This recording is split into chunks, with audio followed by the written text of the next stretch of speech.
Homosexuality is not an issue for the Catholic Church in a political or cultural sense. It's a lived reality in the lives of individual people, and this is the way I think Catholics want to first approach it. Finding a priest who is compassionate, kind, and committed to the truth. I mean, it's such a blessing to find that. I think we need to fight hard in our churches to provide clear and powerful places for purity and transformation. Let's be honest. Many same-sex attracted men and women have come to believe that they must act upon their sexual desires to experience a life of joy, friendship, and fulfillment. I could tell you, and as you've seen through the stories of people you've met in previous programs, that's simply not true. Yes, sexuality is a big part of our life for all of us. The Catechism tells us that sexuality affects all aspects of each person in the unity of our body and soul. Our sexuality is a part of our divine design. But our sexuality also has a purpose beyond our immediate desires, which means we don't have to always act on our feelings. True joy flows from mastering our desires and fulfilling them in a way that's in harmony with our nature. This is the work of the virtues, and in this case, the virtue of chastity. In 1975, the Congregation for the Doctrine of the Faith released their declaration on certain questions concerning sexual ethics. In it, they wrote, "Everyone should have a high esteem for the virtue of chastity, its beauty, and its power of attraction. This virtue increases the human person's dignity and enables him to love truly, disinterestedly, unselfishly, and with respect for others. Whether married or single, the Catholic Church calls upon all people to live chaste lives. Chastity means more than simply abstaining from sex. It involves the successful integration of sexuality within the person, and thus the inner unity of man in his bodily and spiritual being. Chastity, as a virtue, helps us overcome lust and other disordered desires, so that our sexual yearnings are in harmony with God's will. Chastity, then, helps to maintain our relationships with each other in purity, and our relationship with God in worship and charity." Many people, myself included, have sometimes felt condemned or at least misunderstood by the Catholic Church and by other people. The reality of the Church's teaching on homosexuality is really quite different. The Church reassures us that first and foremost, we are beloved children of God, men and women in Christ. That is our identity, our most important identity. Like anyone else, we need support from others and the grace that is offered by our Redeemer through the sacraments to help live out the fullness of the gospel. The fullness of the gospel is a share in our Lord's joy. That is the great invitation. Come to the church. Come to the church with all your baggage. Come to the church with all your attractions. And come to the church open to the grace and mercy of Jesus Christ, who is constantly calling us to a conversion of heart. All of us, not just you who have a same-sex attraction, all of us. He's calling us to renewal, conversion of life, repentance, constantly trying our best to cooperate with His grace. This invitation is more than simply a call to a chaste life. The Church invites us to participate fully in all that God wants to do in us and in others through us. They had an adult catechism group that I started attending.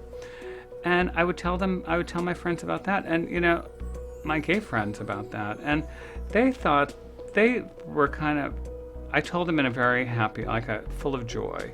And they could appreciate the emotional part, but it ended up being I think they just thought it was a little strange. But at the same time, I remember this deep joy that I felt.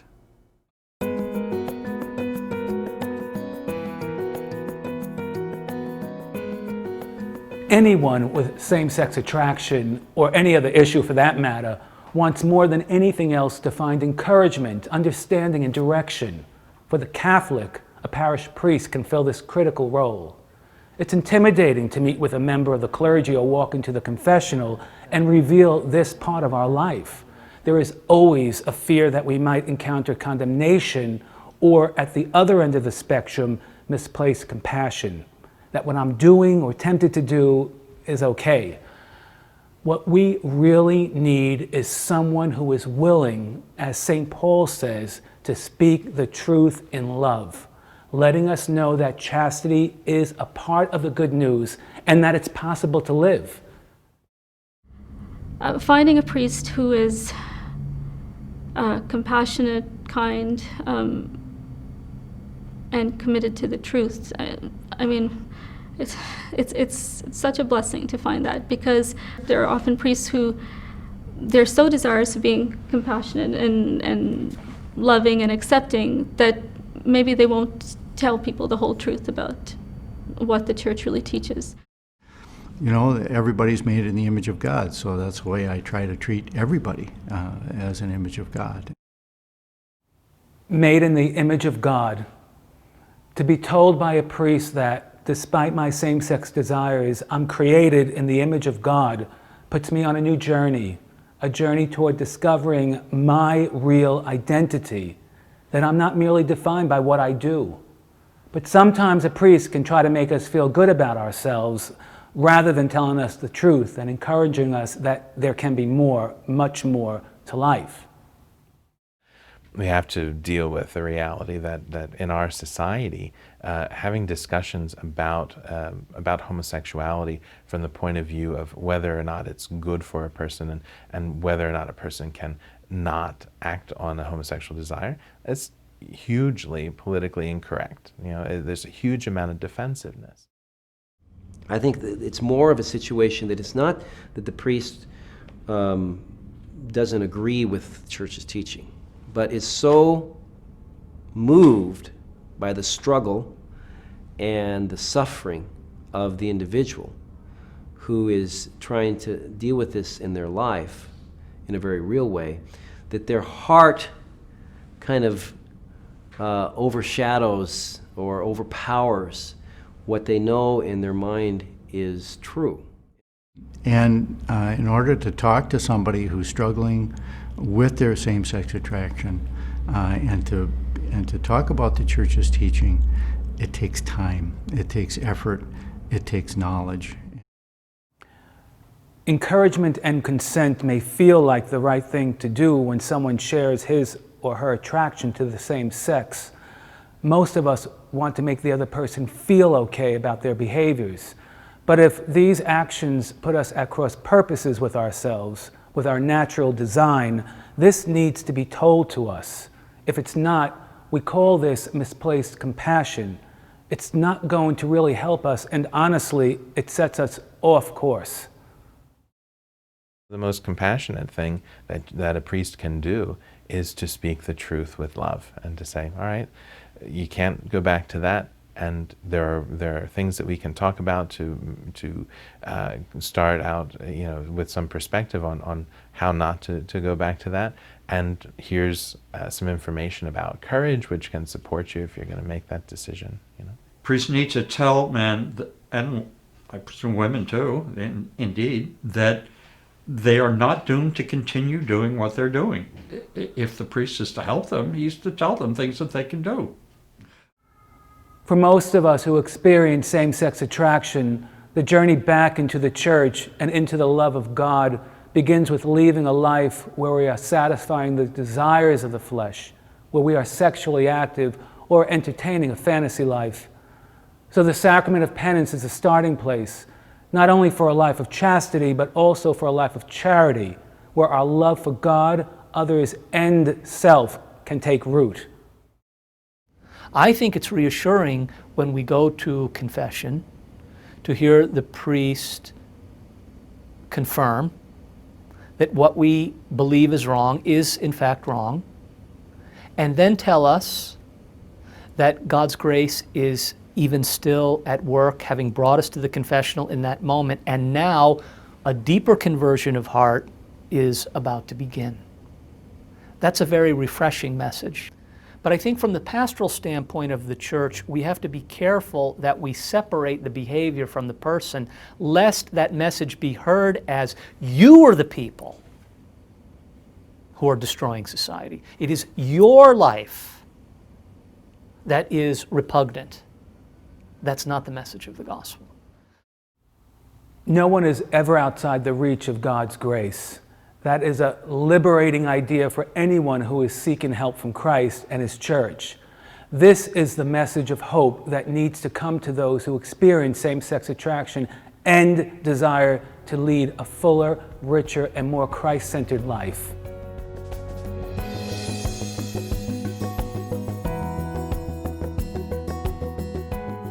The Catholic in the pew can make a positive difference in the lives of people with same-sex attraction. Building a bond often begins the same way as you would with anyone else in the church, with a simple hello. It goes a long way. It's a great start. These personal connections are vital for all of us. The person in the pew doesn't realize that really struggle that really touches the core of the person, and how difficult it is, and how much these guys and gals need Jesus. They need His teaching. They need the Eucharist. And it's not enough just to say, well, just go to the priest or just go to this one authority. I think this is possibly where the raising up of the laity, the equipping of the saints to do the work of the ministry is so crucial. And I know that, Christians who gather in a parish have varying degrees of commitment, and those not very committed probably wouldn't want much to do with that. But those who are serious, those who are seeking, they deserve to have an opportunity to be a part of a community of people who are experiencing that commitment as well, and also the conflict with the culture in walking it out. And so our genuine solidarity with Christian brothers and sisters who are seeking chastity and, I dare say, transformation. We need each other. But homosexuality is not an issue for the Catholic Church in a political or cultural sense. It's a lived reality in the lives of individual people, and this is the way I think Catholics want to first approach it. It is something that many of our brothers and sisters wake up with each morning and have to try to find a way forward according to the way that Christ proposes that we should live. And as a Christian community, we need to first understand what the Church teaches and why, and how it is something that is liberating and fulfilling, even if it's very difficult. And that's what we need to bring to our conversations and our personal relationships with those who come to us. I think we need to fight hard in our churches to provide clear and powerful places for purity and transformation. But we also have a responsibility to the greater culture and those that wouldn't naturally go through those doors into our parishes. And I think that is our challenge, is how to take the truth that is clearly the time-honored wisdom of the Catholic Church and to appropriate that to the culture in a way that's compassionate, that will be derided as small-minded and cruel, but is anything but. Because they don't feel loved oftentimes, and that's part of the problem, that they don't feel loved by those who should be loving them. They feel like they're being judged, they feel like they're being hated. We have to do all we can to make the person in question that we're talking about, whether it be a son or a daughter or niece or nephew, friend, that we really love them. That there's no doubt in their mind, in their heart, that I love them. They don't question that. And we do that in very personal, kind of hidden ways. A note, a phone call, over and over, repeating it, I love you, I love you, I love you. At the same time, letting them know that I can't accept how you live, and to hold those two in balance, not letting one kind of overshadow the other. I love you, I love you, I love you, but I cannot accept the way you live.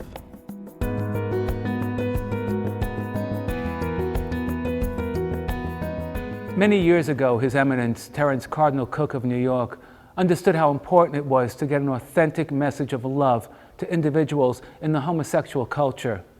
He was concerned that many would not find this path and would be constantly trying to get their needs met in ways that ultimately do not satisfy the desires of the heart. It was out of his conviction, along with the labor and sacrifice of one of his priests, Father John Harvey, that the Courage Apostolate was born in September of 1980. You know the story. Father Harvey founded it. And he was just an intensely pastoral, spiritual man who in his own ministry, in the confessional and his dealing with people, met a lot of people with same-sex attraction who said, look, we want to live a virtuous life. We want to live as a faithful disciple of Jesus Christ, and we need help, like we all do when we're in pursuit of virtue. But we need kind of unique help because we do find ourselves with this same-sex attraction. And what can you do for us? And that's the genius, that's the genesis of the Courage Apostolate. It's more important than ever. Courage is about helping support people to live according to the church's teachings because they have a desire for it. And that's the other thing. Courage didn't go out and get people, met them in a gay bar, put something in their drink, and all of a sudden they woke up and they're in a Courage meeting. That's not what happened.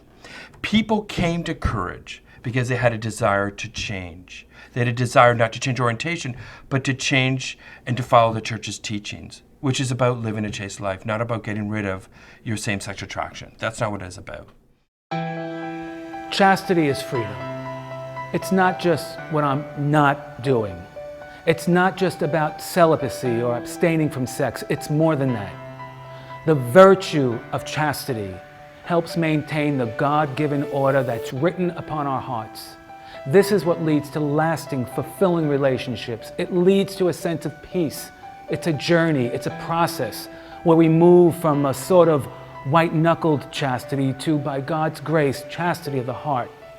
In the Courage Apostolate, this is how we strive to live this out. These are our goals. First goal, living a life of chastity, the virtue of chastity.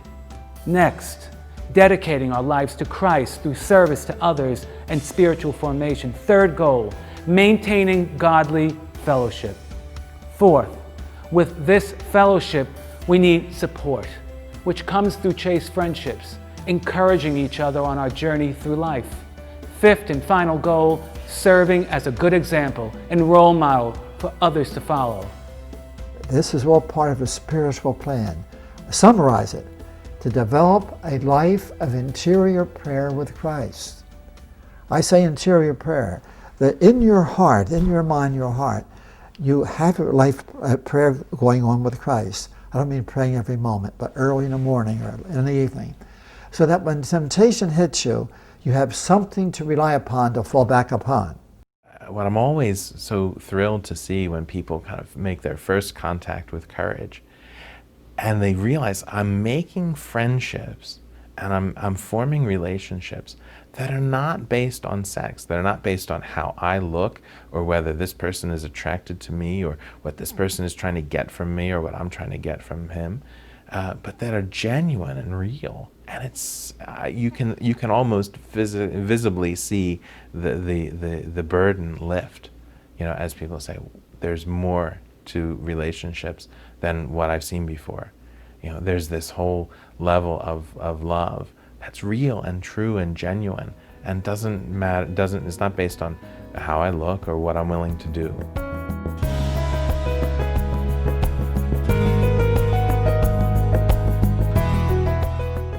With the endorsement of the Holy See, Courage now has more than 100 chapters and is in contact with people worldwide. Each week, men and women with same-sex attraction attend Courage meetings to share their concerns and struggles, receive support, and encourage one another in a safe and confidential place. My experience in going to Courage meetings for these 13 years is that many guys not only have different experiences before they get to Courage, but they have different experiences after they get to Courage, too. I think it's been huge to have a place to go to where you can speak honestly about what you're going through. So typically a Courage meeting happens at least once a month, hopefully once every week or 2 weeks if that's possible. The members of a local group meet together with the Courage chaplain who's been appointed by the bishop of the diocese. We meet in a location that is able to provide some support and anonymity for our members. Some of our members have had some hostility from friends that they made before.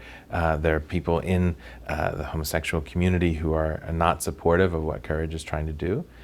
So on the one hand, we protect their anonymity for that reason. Also, in some cases, there's very few people that know that a person is dealing with SSA, and they haven't told their friends or their family members, and so they're very conscious of their anonymity as well. When we gather, we always start with prayer, and in many cases, the chaplain will make the sacrament of reconciliation available by offering confessions either before the meeting begins or after the meeting ends. So after our initial prayers, we always start by reminding ourselves of why we're there. So a member around the table will read the 5 goals of courage that were drafted by that original Courage group.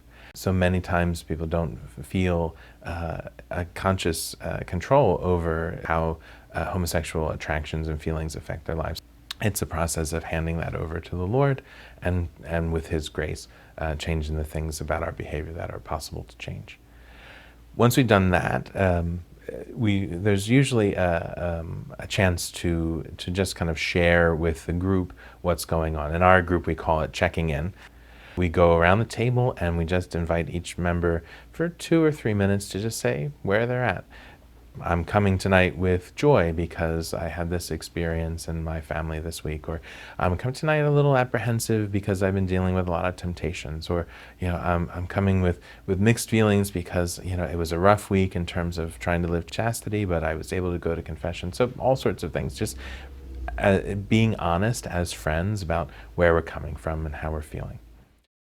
For me personally, what I find is hearing about other people sharing and hear about people's, whether their struggles and their joys, is that you really see sort of the cycle of life and sort of the cycle of the spiritual life and how people go in their ups and downs, and you see some of them changing. But hearing them being open and honest, it helps me feel more comfortable to share myself, whether my struggles, my falls, my hopes, my joys, successes, things like that. I think the biggest benefit of Courage to me is just meeting other people who share the same, like a lot of the same struggles. And I think that, especially in today's world, it's really rare for not only people to be really serious Catholics, to be really serious about their faith, but also to have this issue as well, and to really want to pursue chastity in it, and just to live pure lives in accordance with God's will. The chaplain will address the members of the group, either about something that came up in the checking in, or about one of the steps, or one of the goals, or a spiritual topic. Sometimes it goes with the season of the year, especially at times like Lent and Advent, when we're preparing our hearts to receive the Lord. And then the rest of the meeting time, which generally goes about an hour and a half total, the rest of the meeting time is for open discussion about what the chaplain has talked about, or something that someone checked in with, or one of the steps, or some other thing. It just made a huge difference for me to have that support. It certainly didn't mean like I wasn't going to struggle or have temptations again, but it meant that I had a place to go. I had people I could talk to who understood what I was going through in terms of my attractions, my feelings, but who also shared my faith and knew that was important. I also find with Courage is it's not specifically always around same-sex attraction. My spiritual life is not just focused on whether you masturbated or not, or whether you've had a fool around with another man or whatever. Some of it could be learn to be more charitable, learn to be more merciful, learn the word what compassion means. Try to be less selfish and self-centered. And I think for me, that's what Courage does for me. I don't really feel the need to go out there and announce to the rest of the world, hi, I'm Tina and I have same-sex attractions, But when it becomes an issue for me in terms of what I'm going through, I am very grateful for confidential group support and spiritual direction. It's, I'll sometimes go to the meetings reluctantly. You know, if it's after work time, I go, I'm so tired. Oh, there's 8 people here now, so we have 8 sharing, you know, and how, gosh, am I going to make it? But I tell you, by the time I get there and we're involved in the meeting, I feel at home. And that, I think, is very important, that I feel at home there. It's been a great experience because I knew I was at the right place. Even though I had some pitfalls along the way, at least I knew that I was with people who understood my struggles, and people were always there to help me. And it was because of courage that brought me to a very peaceful place in my life where I was able to say, you know what, I really don't want this anymore. Finally, I felt free after 22 years of struggling, and finally felt that I'm a place now in my life where, you know, I could say I'm honestly at peace. We hope these 5 programs have given you a much deeper and richer understanding of this very important subject. This is not simply an abstract issue. It is a very personal and private reality that affects persons at their deepest levels of life. For those who, like me, live with same-sex attraction, the how we got this way is not as important as how we can find joy and fulfillment in life. Chastity is indeed part of the good news.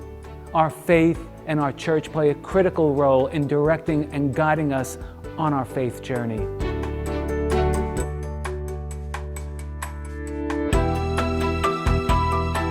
Courage is a Roman Catholic apostolate helping men and women experiencing same-sex attractions to achieve peace of mind and heart and authentic relationships with God, themselves, and others. Support, resources, and people who care are available at couragerc.org and by calling 203-803-1564.